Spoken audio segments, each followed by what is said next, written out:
these are people that need services, whether it's mental health, whether it's housing, whether it's jobs. But Lakewood has done a really good job in being proactive in that for the residents.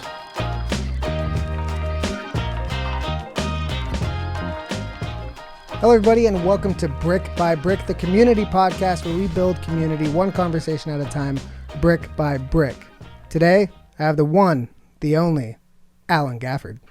Alan, thanks for coming in, man. You're welcome, Brad. We've been talking about it for a while. I'm glad we're able to make it happen. I'm glad to be here tonight. It's a full moon, you know that, right? Is it? Yes, it's a full moon. Check it out. Really? Yes. That was my first thought when I saw you all suited and booted. I'm like, it must be. Well, I've been through your archives before, and I would believe that I don't think anybody ever has had a tie here. Really? On Brick by Brick. But I mean, if you're an archivist, go back and look. So, not our friend Councilman Victor Sanchez from Bellflower. He didn't even wear a tie here, but really, I did tonight, and maybe I'll set a standard. Thank you, man. Well, I've learned to not. Usually, when you say something, it means that you did your research. So I'm not going to argue with you. But I feel like I might have worn a tie, though. Probably not, judging by that look. I have never worn a tie on this podcast. Alan, you have been around the community for a very long time. Tell me a little bit about you. So tell everybody what you do and kind of why you do it. Yeah, thanks. I just wanted to be first to know that Brad, you and I have known each other for a long time. And I run political campaigns. And, of course, you and I have worked together.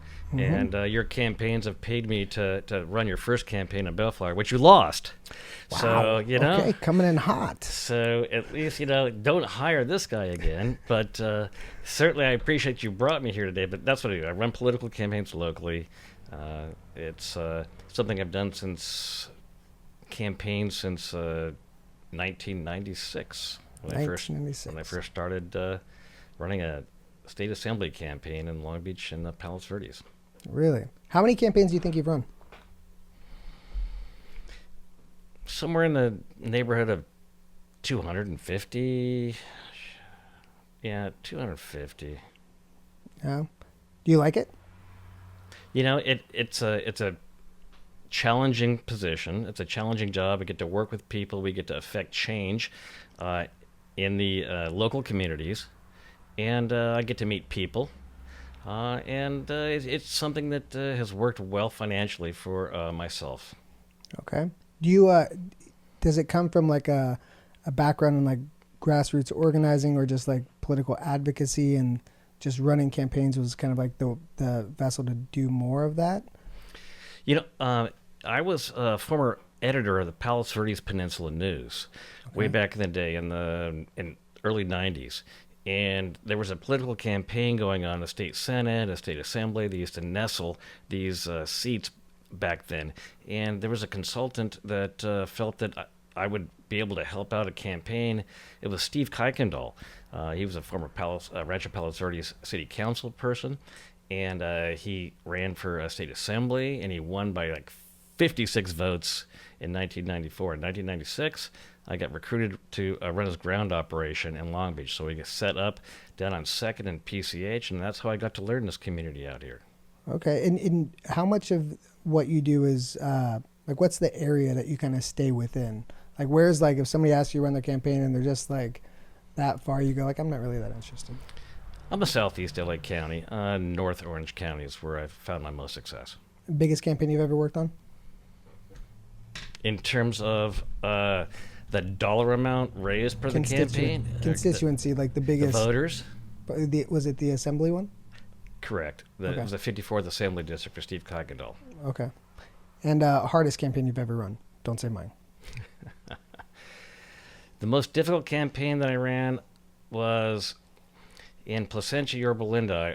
I used to work with an investment bank, and I ran the political division, and we would work with school districts to help pass some bond measures to build new schools, to finance modernization. And in Yorba Linda at the time, it was a very difficult constituency. And we won that by 54 votes, I think. Wow. So it was just a all-day, 24-hour, keeping the community together. and making sure we brought it to the end. So running a bond campaign is a little different than running like a candidate, right? Which one do you prefer? They're all the same tactics, Brad. So you need to reach the voters. You need to find out who the high propensity voters are, the likely voters. You need a message, and you need some data. You need a survey in most cases. So it's the same campaign. It just may be on a different level. You need more people to be involved in the campaign, and at least to persuade with a message. So that's they're all about the same. It's just the degree of scale. I feel like there'd be such a difference because I feel like there's less variables, more of the political science in a bond campaign or a measure where it's about the messaging, where the candidate, depending on the candidate that you have, it's different and then they're out there doing a lot of the work, the door knocking, and it's really dependent on that candidate as opposed to say like a measure or a bond, right? Well, I'm glad you brought that up because, yes, whenever you've got a single candidate running for a school board or certainly for a community college, city council, it's that door-to-door, that personal just communication, that, hey, how you doing? This is who I am, and this is what I believe, and these are the policies we should go forward with. However, in a school bond campaign, there's still one message. So you have all these volunteers that are going out with the same message, and so it is kind of personal because you've got, when you recruit these volunteers for school bond campaigns, you've got parents, you've got grandparents, and so they have their own local, block by block strategy, and they're communicators of the same message. Yeah. Yeah, it seems like it's a hard thing to do so regularly because it's pretty much you have a season, right? Like every couple of years, there's like a season of campaigns. You probably work on 1 to 3 at a time. You ask great questions. The state of California certainly has set that up. There used to be a time where here in Bellflower Unified School District, they used to have their school board elections in November on odd number of years. And because the state of California has set up voting times to vote, now I think it's you go in the even number of years, and when there's either a presidential and or a gubernatorial election. Back in the day, it used to be an odd number of years, so there weren't as many engaged voters. They wouldn't come, and there would be a lower voter turnout during those odd number of years. So to your question, this is an odd number year, 2025. There are not as many opportunities for people in my business to engage with clients, candidates, and the community. But that's okay. I love the off season. Right. What do you dislike the most about campaigns and just running? I'll tell you mine. Endorsements. I hate endorsements. I think that they're counterproductive and they only hurt people's ability to govern in the long run because at the end of the day, somebody's going to win, somebody's going to not win. And that's my big thing. I feel like endorsements get way too much weight in the entire thing. Endorsements don't vote. And they usually just, they create a little bit of tribalism overall. I don't like it. What about you? Well, you said tribalism. I would disagree with tribalism. However, that in most campaign literature, you will see the largest block of messaging is those endorsements. Because the candidates and those people that are promoting issues don't know every voter. They don't ever block by block. But if they can connect with those voters that they don't know, like, hey, I know Brad Crihfield. He may be endorsing or maybe not endorsing somebody, and then say, "Oh, I like this person," and so that builds a trust. So while the endorsement process may seem onerous to the candidates that are doing that and feel, you said tribalism, and there's a certain point where, hey, I endorsed you, and now you got to endorse me, and there may be some of that, and there's a lot. Elected officials may feel this. It's part of what we call politics and elected officials, and I think it builds networks, and so that's what I feel. It's usually the largest part of a printed piece that has. Right. It may be the smallest part. You got to look with a magnifying glass, but they're there. When it comes to like targeted messaging, it can be very effective, right? But it can go both ways. And I mean, I endorse, and I've been endorsed. I'm not against it in like, but I just find that is the most it's the part that I feel like gets real icky very fast in especially local politics, because you have to be very targeted with your endorsements, because just like somebody might go like, hey, Brad's a solid guy, he works really hard, and this person's he's endorsing this person. Okay, great. But it goes the other way too, where, somebody endorses somebody and then they go like, I don't like that person, therefore I'm against this person. It really kind of can take away candidates running on their own track record and their own character. It sounds like I have a chip on my shoulder. I really don't dislike endorsements altogether. It just, I find that it's problematic sometimes. Also, professionals like myself, help candidates. It's a targeted message. You mentioned targeted. So there are targeted messages that goes to the voting universe. And if you're targeting females with a message, perhaps you wouldn't have a lightning rod of a male, a picture or a quote. So a lightning rod? So you would target, just the female voters for a message. You would target senior citizens for a particular does that still mailer. Work? I mean, I get that it probably does. Yes, it is. But there's so much. Yes. There's so much pandering. I mean, when I analyze the heck out of political mailers. Because I've made a few of them myself. You want pandering, you talk about the slate mailers. You talk about those people that buy $500 to get on a slate mailer, and they get, whether it may be a particular slant on a Democratic Party or Republican Party, or, teachers for this or parents union. It's all, that's pandering. Do people know that? Not enough. That's paid. That's it. You're getting on that slate to, Not enough people do. Not enough. But there's always that 6-point font there that says, ooh, these people paid for it. So that's pandering, Brad. Yeah. So is the other stuff. But I hear you. A lot of the messaging, I think you do a really great job. And not all messaging is pandering, but there's definitely, I've seen enough campaigns where it's, you have to be very tactful and intentional and authentic in your messaging, and not just, popular by association, or, if you're going to put out a women's piece, actually show what you've done in your elected role, or what your ideas are, and not just post yourself next to somebody who happens to be a female. Well, Brad, you know that about 53% of all voters are females, and about 83% of the people I've worked with are females. So I've empowered females to public office. I grew up with a single mom, and she worked 8 hours a day. I was a latchkey kid. And, she promoted, women and empowering women. So if you check my record, about 83% of my clients are females. So, and that's a record I stand on. Yeah. I'm very pro-woman myself. But what I'm saying is when it comes to messaging, making sure people actually are doing what they're putting out, and not just, it's politics, right? I went to school for poli-sci. I get it. It's the data, and you're a big data person. Thank you. But I find, I don't know, I want, looking forward to the campaigns that I'll be involved in, my own as well. I want to rethink the way political campaigns are done, and really, I want to try to do it in a fresh way that's authentic and really talks about what I've done in my own case, as opposed to just trying to rack up, endorsements and just using those people. Well, I don't think you've ever done that, Brad. I think you've been very authentic in both your campaigns, and I think people see that.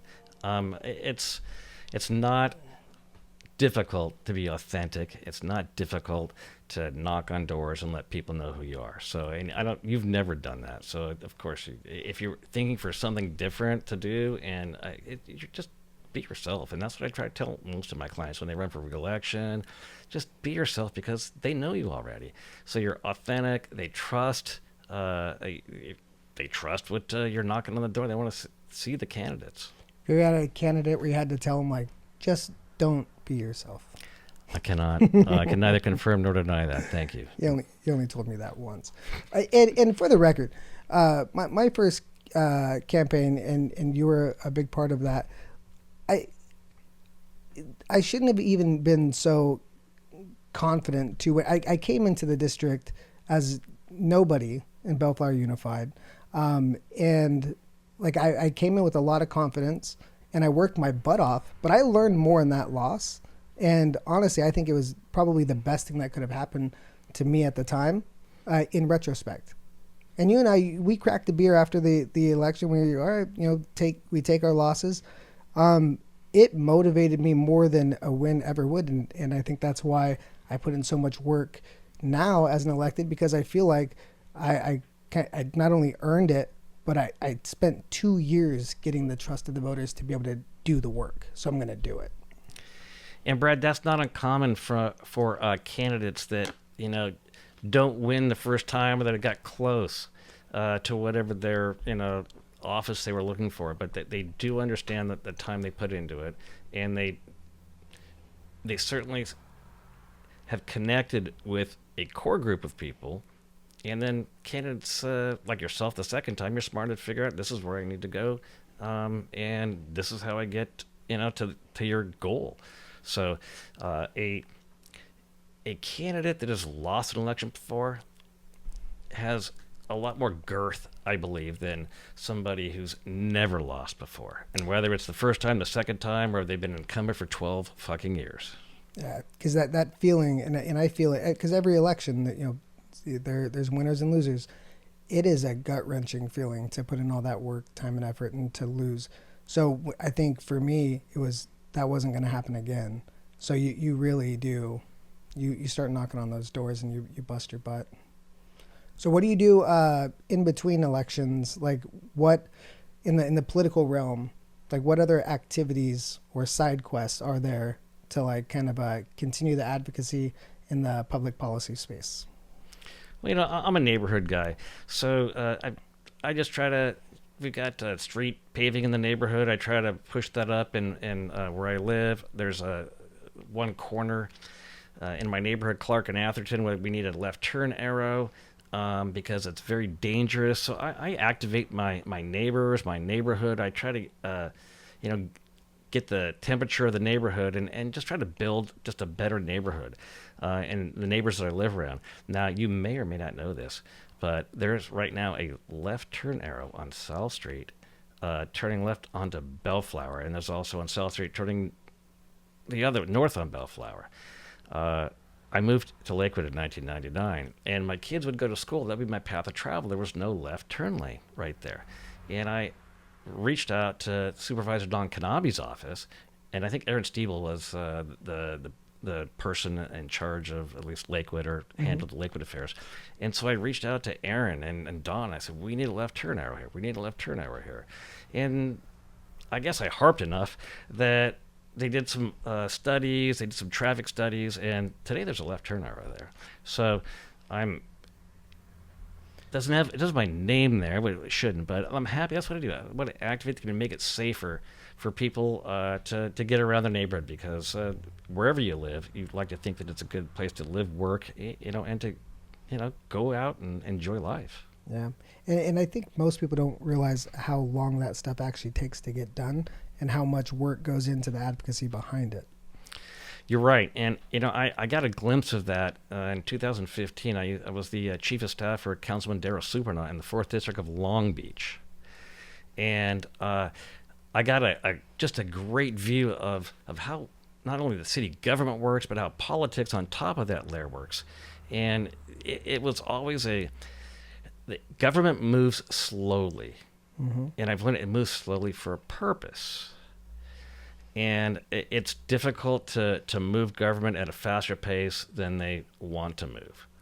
But if you've got enough neighbors, if you've got a community behind you, you can activate government to make different decisions and policies. Yeah.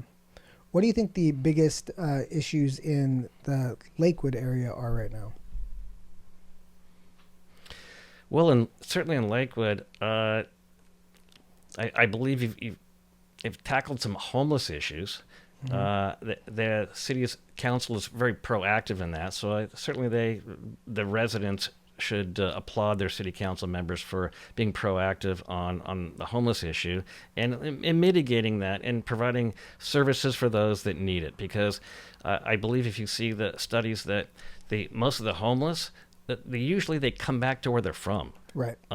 There, I believe that Jerry Brown had let some policies that had let some people out of jail and prisons, and then these are people that just walked out of prison and jails and didn't know where to go. I remember that. That was like what, 5-6 years ago? A little longer than that. Okay. And so where do you go when you go back to where you know? You go back to your home, go back to your home Right. area, and then you try to. In certain cases, maybe you've burned all those bridges. Your family doesn't like it, but you just go where you know, and that's where you hang out. But these are people that need services, whether it's mental health, whether it's housing, whether it's jobs. But Lakewood has done a really good job in being proactive in that for the residents. I also would like to say I think the Lakewood City Council has spent taxpayer dollars well on additional services. They hire private security, Right. and they patrol. I don't believe they have powers of arrest, but certainly I think they observe and report. right, and it's eyes on. So I believe it's a. And I'm not sure about that either, because I know that was a topic in a council meeting more recently, as far as like what they actually want them to do, observe, report, or something else. So I know that they're definitely open to like making adjustments as like the needs be. Certainly. Now I would say the challenge, not what's wrong with Lakewood. There's a challenge. I think the city council and everybody has a challenge on accessory dwelling units, ADUs, and these are policies where you can build we used to call them granny flats. That you can build a granny flat. The city council used to have some control over these new construction. And with the state of California, with their housing policies now, that it's taken away local control from these accessory dwelling units, these ADUs. Certainly, you can build a granny flat, you can build a duplex, you can build a fourplex. Will you stop talking to the camera? You're talking to me. Why are you you're the only one breaking the third wall?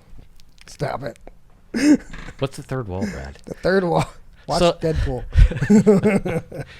I got an A+ in drama in ninth grade. I could tell, man. So you got it, dude. So certainly, ADUs are a challenge because if you put more housing on existing land, you've got a bigger strain on infrastructure.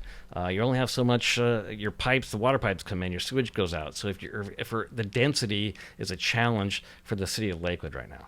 And what a lot of people, I guess I don't know, I shouldn't frame it this way, but that's a lot of it's from the state and the county, right? There's only so much city council is going to be able to do. Correct, and their hands are tied by the state law.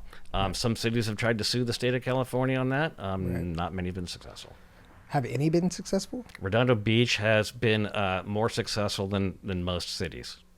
And has any city in that area done something that you thought was like extraordinarily impressive? On ADUs? I'm sorry, I was thinking of the homeless issue, on homelessness. City Bellflower actually comes to mind because They opened they partnered with Orange County, I believe, back in the day. So the city of Bellflower is very forward thinking on that.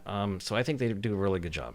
Because that's what they did, right? They opened up housing, and that was kind of the thing too. You couldn't really move people, transients, along without being able to offer them some type of housing, right? There's like some.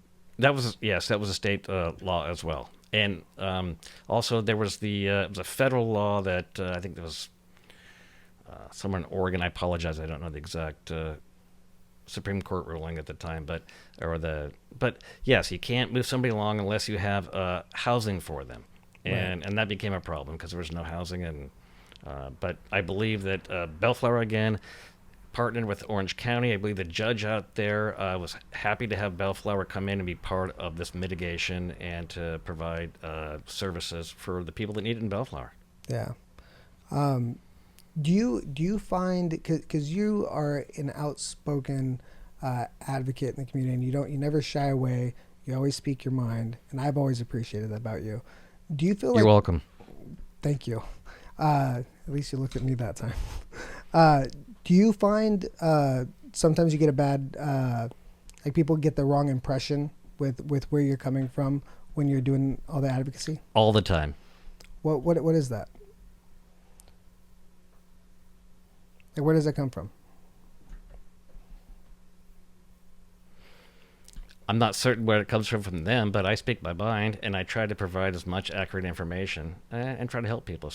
But yes, all the time is the answer. Have you always, is that a muscle that's been developed over time?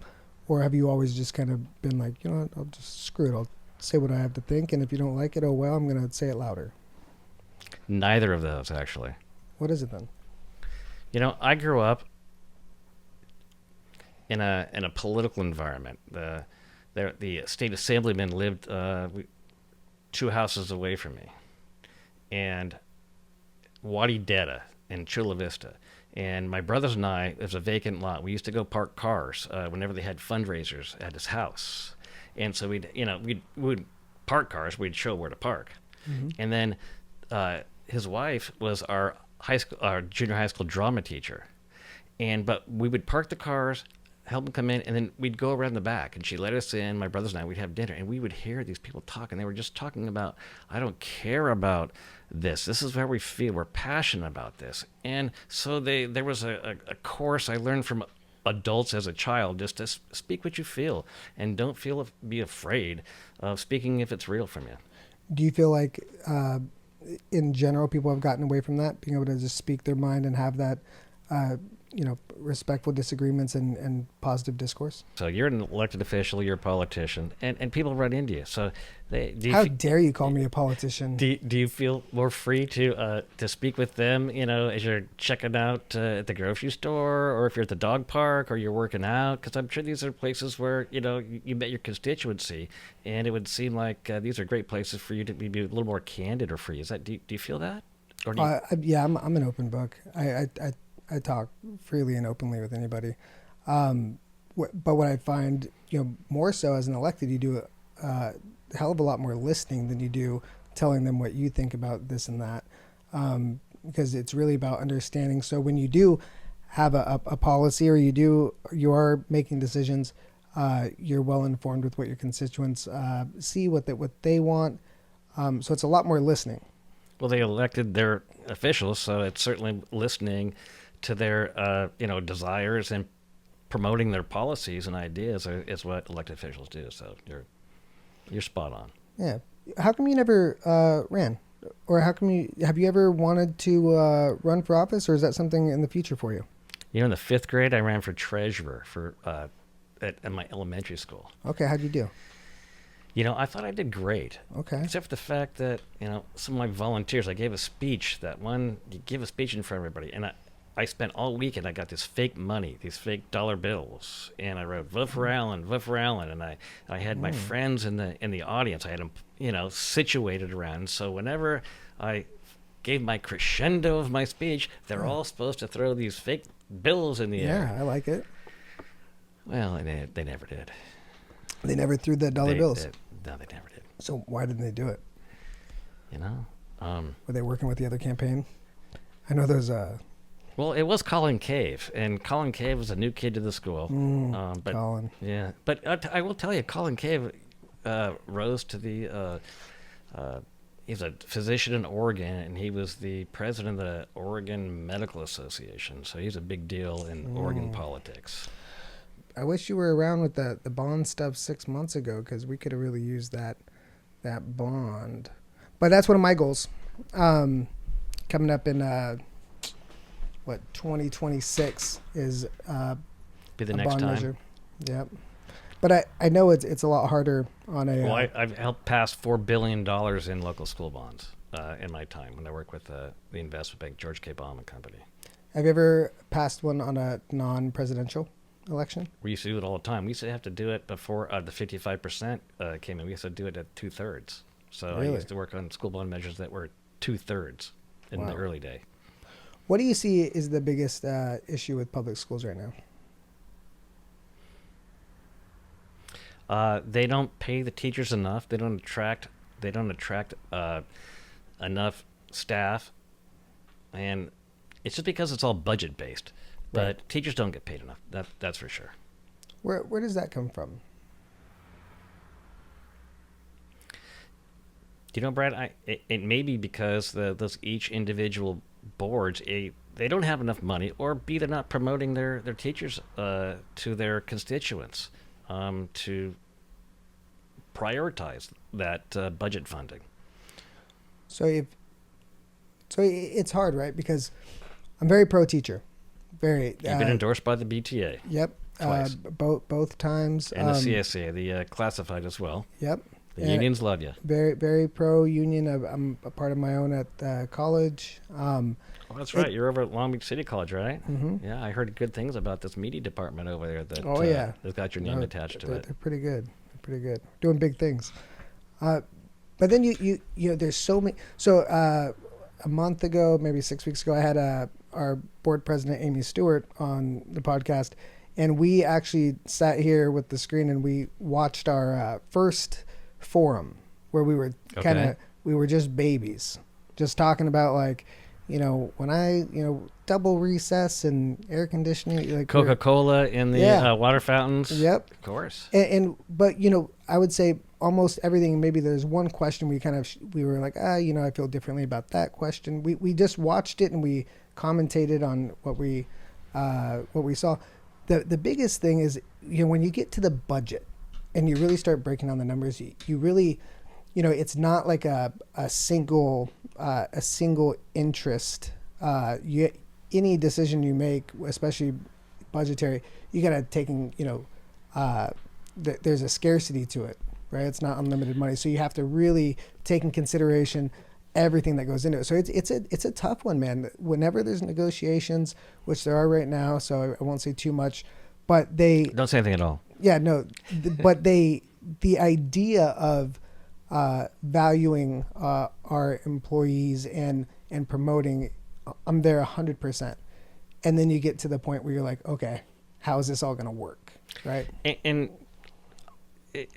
maybe it used to be 70% of the budget goes to salaries and 85 benefits. 85% for us. So you're only 50% of most school district budgets go into the education process. Right. So that's true with I think it's pretty similar to any business. Private business, I think 75% are labor costs and the rest are the costs they are. But certainly every school district works with a finite budget. And I believe now that the school districts, because your seabeds numbers are certainly coming down, and you may have to be, you know. What's seabeds? Seabeds, okay. See, I'm telling the Bellflower School District board member what seabeds are. What's a seabed? Seabed, it's like a census of children that are born in a 5-year ban, and so you can project you can project in a 5-year band, and you can edit that. You can project in a 5-year band. I'll leave it in. I don't know every acronym. I know. When we do the so the seabeds are dry. So the studies, we know how many declining enrollment. Declining enrollment. Right. I know what you're saying. All right. So declining enrollment. Seabeds, throwing that out there, like. So you'll have to. I mean, you'll make a decision. You have to, you may have to riff some teachers reduction in force. You may riff some teachers in the future, or it's like you said. There's other ways to do it. You have a finite. The last thing you want to do is riff, but there's golden handshakes. There's ways to have a reduction in force while doing things. Can you tell me what a golden handshake is? I'm sure the teachers want to know that. A golden handshake? Yeah. It's where you offer a retirement incentive, and that retirement incentive helps them along their way to retirement, and it saves you money in the long run. So you do a study and you see how much money it would save you, and then you calculate in how much of those positions you would actually have to rehire. But it really depends on like which teachers actually take the offer, if they're on the higher end of the pay schedule, or if they're new teachers, and then. Now, you know what a golden handshake is. Now, Brad, a question for you with the golden handshake. Mm-hmm. So, I'm not sure that it works with new teachers that are expensive or inexpensive, but certainly with older teachers. Senior teachers that have years in there, and that may perhaps you can find that number where you can offer the golden handshake, but. Isn't that a brain drain in the school districts? I mean, are these teachers who've got years and years of experience, and wouldn't that kind of impact teaching? That's definitely a consideration, because you never know. it's when we talk about teachers, like any profession, yeah, they're all individuals, right? So it all depends on which teachers take it and which ones stay. That is a consideration, though. You could have a brain drain, and there's other ways that happens in school district too. But when it comes to the alternatives of having a RIF or just do layoffs in general, it's definitely a decent way of creating savings and getting being able to properly adjust for the declining enrollment. I like that you're a taxpayer advocate. You like to spend taxpayer dollars efficiently. Yes. That's what your constituents like about you as well, I think. Thank you. I'm definitely, I've been you know- called the fiscal hawk You know- in the board. The hawk? The fiscal hawk. Hawk. Okay, maybe it can be fiscal eagle at some point. You can a little higher than the hawk. But Brett, I will tell you, I ran a recent campaign in Cerritos for city council. Just election day was March 4th, and there's a little bit of crossover with your school district, with the city of Cerritos.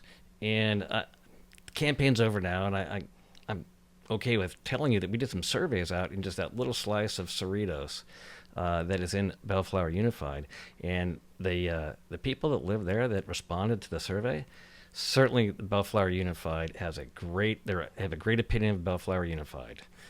They did not indicate any type of negativity with the services and what the board's doing. So I can report that to you. Yeah, no, that's awesome. That's really good, especially for that part of our community too, because it's a part of the community in our school district that often gets overlooked, and we try to bring it to the forefront.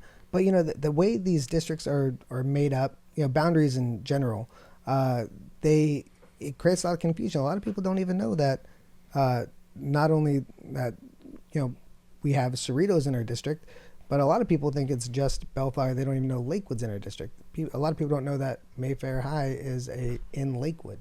So there's a constant education of letting our constituents know who our constituents are generally, but also in promoting the district and the things that make us special in the different communities that we serve. Yeah, and I believe and I'm certain that there was at one point that there was a community group that in Lakewood that tried to create a Lakewood Unified School District. Yes.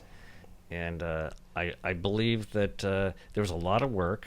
A lot of Lakewood people came together. They spent a lot of time. They spent a lot of money. They made a great case to the State Board of Education, and the State Board of Education turned them down. Right.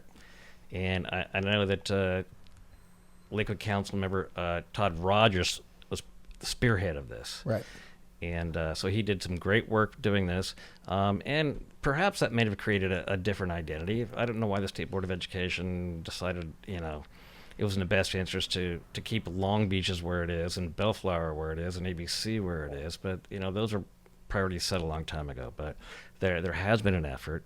And if that would have gone through, perhaps you'd be a member of the Lakewood Unified School District, not the Bellflower. So right. It also creates, when you have these, Brad, when you have these overlaps, you create regional bonds.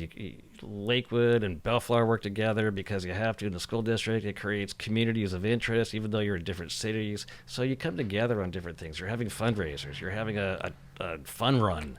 You got people from Bellflower and Lakewood going to a school, and they're participating, and so it's more of a regional community. So perhaps that was helpful in some point, even though Lakewood did not get their school district. I could see the pros for sure, but I agree. I think there was a lot of effort done with that. I think Todd Rogers did a whole bunch of work, and they were able to parlay that effort into the Lakewood Education Foundation, and they still offer grants to the Lakewood schools, and they still do a lot of work there. And that came directly from that effort that they had originally done. And they got really far with it. And in a lot of ways, it makes a lot of sense. Now. And that work continues. Yeah. With the LEF. Right. But I would say, just having thought about it and having had conversations about it, it would be like you would have to basically convince districts to give up their schools and their ADA and then it would be a big move. And I think that's why boundaries don't change that often, because it is a huge lift. You're correct. But I mean, to my point, it is interesting. Like Bellflower Unified. I mean, I floated the idea, and I probably shouldn't even say this on camera, but I floated the idea. Well, maybe we just change the name of the district and make it more inclusive to the 3 cities we serve. ABC did it. I mean, there's a lot of different school districts that aren't named one of the cities that they serve if they serve multiple cities. I floated it and I got shut down pretty quick. But And I mean, if I was from Hawaiian Gardens, I'd gotta say, hey, what happened to Hawaiian Gardens and ABC Unified? Where are Hawaiian Gardens? I guess ABC HG. no, so Maybe I'd float that. This is something I learned is that ABC doesn't stand for the. Artesia Bellflower Cerritos. It does not. It doesn't.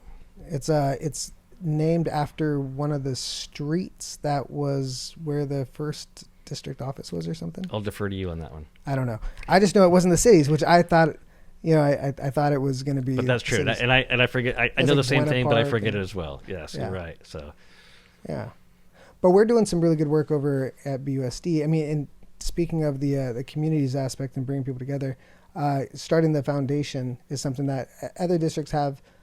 Foundations to raise funds and do cool things with their school district.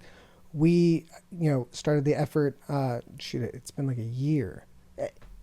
Things move so slow, but we're finally getting across the finish line. We'll have the first ever BUSD Foundation, so that's huge. We have the Mayfair fields that are going to be breaking ground here real soon in Mayfair, so there's going to be a lot of construction there. I've only been on the board for 2 years, and I feel like there's been a lot of work being done. I have great colleagues, and our superintendent's great. We're going out for a superintendent search right now because our current interim is retiring, which, it's a loss for us all. now how do you do that? How does a school board go about and search for a superintendent, and what would that cost? The cost, don't quote What's me. the investment? Excuse me. What's the The investment investment. in Thank you. seeking a new superintendent? Don't I mean- quote me. I'll edit this if I'm wrong, but I think it's like $15,000 to run the entire search. Which for some of the POs that come across our table, I thought that was pretty reasonable. And this would be obviously hire the firms that are expert in bringing candidates to the board and interviewing them. So these are people that they weed out ahead of time. So they come Right. to you, and that's when your school board would interview or get to know them. Is that true? Or Right. Okay. Yeah. So there's a whole timeline for the process, and I think the timeline where we're at right now, there's a community forum where all the community can come to give their input. We've given a bunch of input as a board of what we want to see in the superintendent, and then they'll bring the first batch of people, and then we whittle it down, and then we do our interviews and we make the selection. So we're still making the selection. They're basically doing all the groundwork, which the alternative would be to have our internal staff doing all of this work, and then when you really On balance top of other things right, that they're doing. exactly, and it could slow down. And we have so much going on right now, and our staff is already working so hard. We were really on the fence about whether or not to even go to a firm or do it all internal. But when you really lay out, it's almost a more compassionate to the current staff to just let somebody else do it. And most of these firms they're probably stacked with former superintendents as well. So do they understand that obviously Right. the job description and what's necessary. So Mhm. yeah, yeah, it's a good investment. Let them do the work. And our big thing with our board, we have a very hands-on board. We there's no autopilot on our board. So our big thing is we're very much a part of the process. And when it comes to the selection, the final interviews, and making sure we get the information we need to make the best decision we can, we're going to be very much in that driver's seat. As you should, as the community expects you to be. So what else, Alan? What else is going on, man? Well, I just want to tell you, Brad, I have a nephew. His name's Brad Gafford. Bradley or Brad? It's Bradley. Really? Bradley Gafford. a And good name. today he won $93,000 in a poker tournament at the Venetian in Las Vegas. No way. Yes. So Bradley Gafford. I'm saying it's the Brad Club. Yeah. So Brad's 33 years old. He's a professional poker player. And today, in about 13 hours worth of work, his skills netted him $93,000. ROI, he paid $1,600 to get in. Wow. But he is a graduate of Cal Poly San Luis Obispo. The He's got a card business counter? degree. What's the The trick? kid's a genius. It's poker. It's live poker with the other people. Texas Hold'em. Oh yeah. So he was there at the table. I don't know how many started, but he's certainly a Brad that's successful at what he does with a college degree as well. So not everybody needs a college degree. Do you play poker? I've been known to win a tournament or two occasionally. Yeah. You can ask. Well, I can either confirm or deny that I've held a poker tournament with local elected officials in the past on a Friday night, just to get together and exchange ideas and play some cards. I can either confirm or deny that. Right. Texas Hold'em. Nice. No, that's it. That's what we do. That's the game. I like blackjack. All right. You can count to 21. I like that. Yeah, sometimes. I still hit on 17 sometimes. Alan, anything else, man? What else is on your mind? I think what's important that for people in my business to understand is, and my business is getting people elected to office, you need to know your client. You need to know your community. You can't fly in to, let's say, city of Lakewood with a candidate and, the candidate spends $70,000 in consultants that aren't even from the community. They're not around the area. And they prescribe a program to a candidate, and the candidate loses. And all that money went out the door. The candidate maybe has some face saving in the community, or maybe not. But it boggles my mind sometimes, and maybe I'm being territorial, but a little bit. It bothers me sometimes when there are consultants that are not from around the area, and they think that they know the community. They don't know the history, but they've got this rock that they turn over. They keep turning it over and turning it over, and then sometimes they find out that when they turn it over too far, it goes to the bottom of the hill. But now it comes back on them. Right. And I don't know if that helps people or not. With people in my profession, there are a lot of consultants that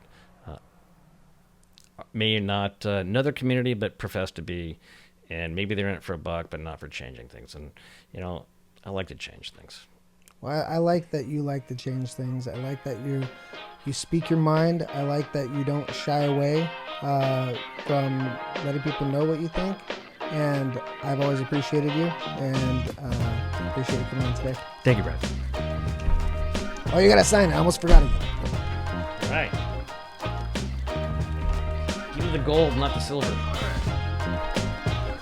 Do it somewhere down here because it's all blank.